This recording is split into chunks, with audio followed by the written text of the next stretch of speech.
Hello and welcome back to another Rush Duel Links video. Today we got some very exciting news over in our notifications. So we can see we've got an advance notice GR Festival Celebration Campaign and Mini Box Rush. So we already knew the GR box was coming. So the Rush Duel PvP event Go Rush Festival GR Festival will be held from the end of November, this being the 21st of November. So we're expecting this to basically be the KC Cup, but for Rush. Now, this is going to be a little bit bittersweet because the current format has been going on for quite a long time, and I think a lot of people are starting to get a little bit tired of it, not having really any spell traps worth using, a lot of the decks feeling very samey, Dragius just being the king of the game. It sometimes just feels like, do you open Dragius versus do you not open Dragius as to whether or not you win or lose a lot of the time. And I think a lot of people are starting to get a little bit tired of this, so grinding out yet another ladder for it is maybe not too appealing, but that's not all. A new box for Rush Duel cards is here. Strengthen your deck with new cards on the 24th of November.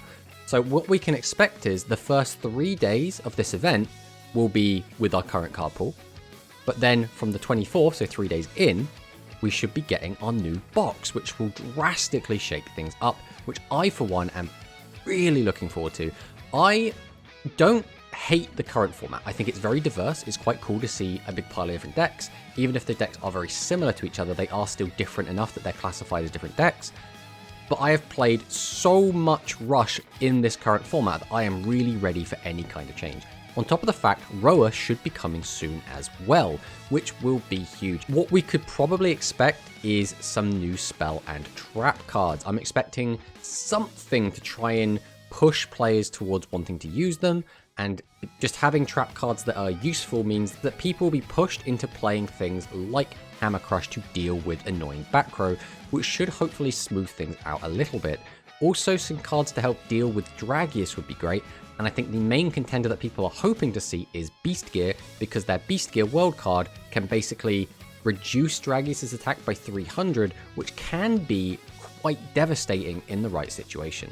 On top of the fact, Beast Gear has been quite a beloved archetype for a long time. It was one of the first introduced in the anime and in the physical release of Rush Duel, which makes me think that is probably where things are gonna go.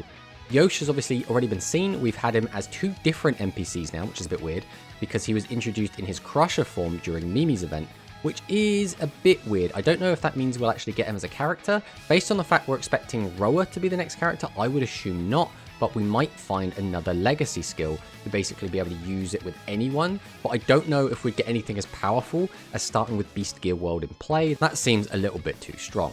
As for the other cards we get, it's kind of up in the air. We're not entirely sure what we're going to get.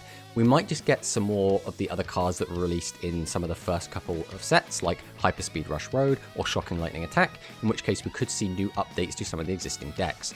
I'm expecting maybe to see Esperade, just a boost to the Psychics by giving them a 2500 attack monster, is definitely something they could really use, and could be something that I don't think would make them really too strong, but definitely brings them up to some of the other decks' power levels.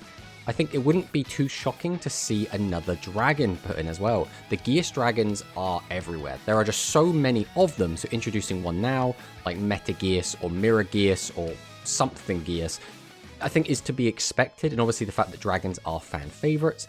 I still wouldn't expect to see something like Dark Revelation, although it would be exactly the card to force people into playing back row hate. That also means that spellcasters and dragon casters become the king of everything. I think the only way that card could realistically come would be tied to a skill, but we might see something like Curtain of Sparks to try and bolster the spellcasters a little bit.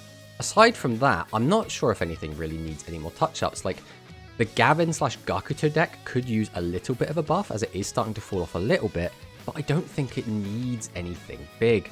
The other cards that could come out is some Aqua support. There are some pretty good Aqua spell traps that could very much make that deck even stronger than it already is. We've already seen Aqua aggro as really outperforming a lot of other decks, and if we got something like Disco Ball, that could really push them to that solidified tier 1 status and definitely make them as a top contender. I think the one card we're not expecting to see is the City Knights field spell, and that is just because giving a blanket buff to all light monsters is a little bit awkward because Dragius also counts, so he would also become a 2700 attacker, but I don't think we will be seeing that field spell here. Obviously this is all entirely speculation, but Again, 21st of November, we're getting the GR Festival, very much looking forward to that, and even more so, 24th of November, a new box of cards. I am so very excited, I cannot wait, and we get to test out the cards immediately in the GR Festival, which is going to be so much fun. Anyway, thanks for watching, and I'll see you in the next one.